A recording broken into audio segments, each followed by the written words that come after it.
नमस्कार दोस्तों, स्वागत है आप सभी का मेरे YouTube चैनल में। आज हम बात करेंगे वैदिक साहित्य के बारे में।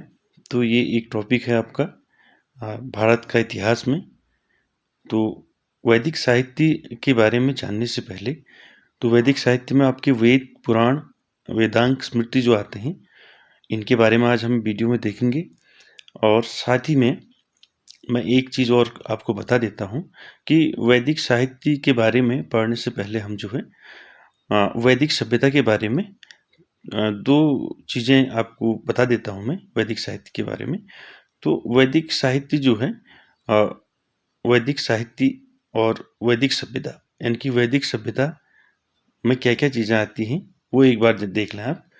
तो वैदिक सभ्यता जो है, इसका विभाजन आपका 2 उसमें किया गया है। तो पहला है ऋग्वैदिक काल और दूसरा है आपका उत्तर वैदिक काल।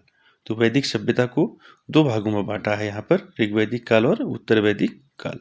तो इन दोनों कालों में जो चीज़ें हुई, आपका ऋग्वैदिक काल में देख लीजिए आप कि अ, आर्य जो है कैसे जो है छोटे-छोटे कबीलों में विभक्त थे, और उसके साथ-साथ ही उत्तर वैदिक काल की आप आपने पढ़ा होगा उत्तर वैदिक काल के बारे में। तो और ऋग्वैदिक काल की नदियाँ और ये चीज़ें जो हैं आपकी वैदिक सभ्यता में आती हैं। मैं शॉर्ट में बता रहा हूँ आपको। तो वैसे ही हम वैदिक सभ्यता में जो वैदिक साहित्य है, उसमें जो है हम आज जो वीडियो में हम आपको बताएँगे, हम उसमें आपको वेदांग, स्मृति और पुराण, इन चीज़ों के बारे में आपको बताएँगे। चलिए टाइम वेस्ट न करते हुए आगे बढ़ते हैं, स्टार्ट करते हैं आज का वीडियो। तो पहला जो हमारा जो वेद है, हम वेद जो होते हैं वो कितने होते हैं? 4 होते हैं, ये आप सभी लोग जानते हैं। तो सबसे पहला वेद है आपका ऋग्वेद। तो ऋग्वेद जो है, मैं आपको परीक्षा की दृष्टि से जो भी इम्पोर्टेंट होगा वो बीच में आपको बताते रहूँगा। तो यहाँ पर देखिए ऋग्वेद आपका जो है, वेदों में सबसे प्राचीनतम वेद आपका ऋग्वेद है। और प्राचीनतम वेद ऋग्वेद, इसमें 10 मंडल और 1028 सूक्त हैं। इसकी भाषा जो है पद पदात्मक है। इसमें गायत्री मंत्र का उल्लेख है जो सूर्य से संबंधित देवी सावित्री को संबोधित है। तो वेदों की संख्या 4 है। उसमें सबसे पहला वेद ऋग्वेद है, जो सबसे प्राचीनतम वेद है, जिसमें 10 मंडल और 1028 सूक्त हैं। इसकी भाषा पद्मात्मक है और इसमें गायत्री मंत्र का उल्लेख किया गया है जो सूर्य से संबंधित देवी सावित्री को संबोधित है। क्लियर हो गया। अब दूसरे वेद पे चलते हम। तो दूसरा वेद है आपका सामवेद। तो सामवेद जो है, इसमें संकलित मंत्रों को यज्ञ के अवसर पर देवताओं को स्तुति के लिए गाया जाता था। इसे भारतीय संगीत का मूल कहा जाता है। तो दूसरा वेद सामवेद से क्वेश्चन क्या बन सकता है? तो सामवेद से क्वेश्चन बन सकता है कि भारतीय संगीत का मूल किस वेद को कहते हैं? तो वो किसे कहते हैं? सामवेद को। अगले वेद की ओर चलते हैं। अगला वेद है आपका यजुर्वेद, और यह एकमात्र ऐसा वेद है जिसकी रचना पद्य और गद्य दोनों में की गई है। और दूसरा, यह मूलतः कर्मकांड प्रधान ग्रंथ है। तो तीसरा वेद जो यजुर्वेद है, उसमें इंपॉर्टेंट क्या है कि ये एक ऐसा वेद है एकमात्र जो आपका पद्य और गद्य दोनों में इसको लिखा गया है। ठीक। दूसरा, ये क्या है? कर्मकांड प्रधान ग्रंथ है यजुर्वेद। अगला और लास्ट वेद अथर्ववेद के बारे में देखेंगे।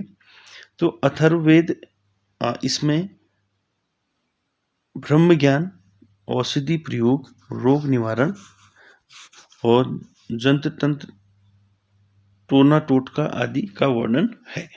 यानी कि जादू टोना जो है, और रोग, आपका रोग निवारक और औषधि प्रयोग, ब्रह्म ज्ञान, इस का वर्णन जो है आपका किसमें मिलता है?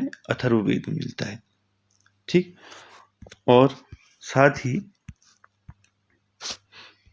इसमें आत्मा, परमात्मा एवं संसार के संदर्भ में प्रचलित दार्शनिक विचारों का संग्रह मिलता है। इसकी संख्या 108 है। भारत का राष्ट्रीय आदर्श वाक्य सत्यमेव जयते मुंडकोपनिषद से लिया गया है। तो एक चीज और कि जो भारत का जो राष्ट्रीय आदर्श वाक्य है कि सत्यमेव जयते, वो मुंडकोपनिषद से लिया गया है। तो वे 4 हैं, ये हमने पढ़े। तो आगे बढ़ते हम आपका वैदिक साहित्य में दूसरा वेदांग के बारे में। तो वेदांग जो है वेदों के अर्थ समझने व सूक्तियों से सही उच्चारण के लिए वेदांग की रचना की गई। यानी कि वेदांग जो है वेदों को समझने के लिए वेदांग की रचना की गई। इनकी संख्या कितनी है? 6 है। कितनी है?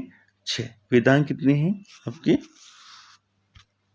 6 है। ठीक, जिसमें शिक्षा, कल्प, व्याकरण, निरुक्त, छंद एवं ज्योतिष आते हैं। तो इससे क्वेश्चन बन सकता है कि वेदांग कितने होते हैं? तो हम कहेंगे 6 होते हैं। और कौन कौन से होते हैं? शिक्षा, कल्प, व्याकरण, निरुक्त, छंद और ज्योतिष। आगे बढ़ते हैं। आई होप आपको क्लियर हो रहा होगा। आगे चलते हैं स्मृति की ओर। वैदिक साहित्य में ये टॉपिक आपका स्मृति जो है, इसके बारे में देखते हैं। स्मृतियों को धर्मशास्त्र भी कहा जाता है। मनुस्मृति सबसे प्राचीन स्मृति है, जिसकी रचना 200 ईस्वी पूर्व से 100 ईस्वी के मध्य की गई। तो अगला जो है स्मृति जो है, स्मृति से क्या टॉपिक बन सकता है कि सबसे प्राचीन स्मृति कौन सी है? आपकी मनुस्मृति है।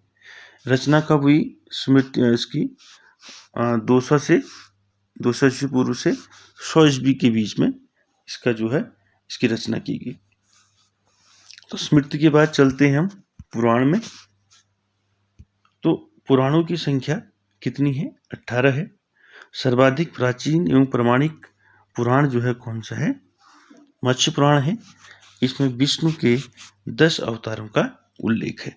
तो पुराण से क्या क्वेश्चन बन सकता है आपका परीक्षा की दृष्टि से? पुराणों की संख्या कितनी है पूछ सकता है आपको। पुराणों की संख्या कितनी है? 18 है।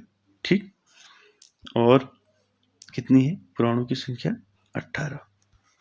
ठीक, और सबसे प्राचीन या सर्वाधिक प्राचीन पुराण कौन सा है? वो है आपका मत्स्य पुराण, सबसे प्राचीन।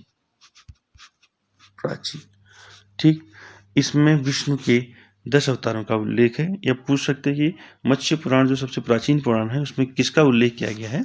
तो विष्णु के 10 अवतारों का उल्लेख किया गया है।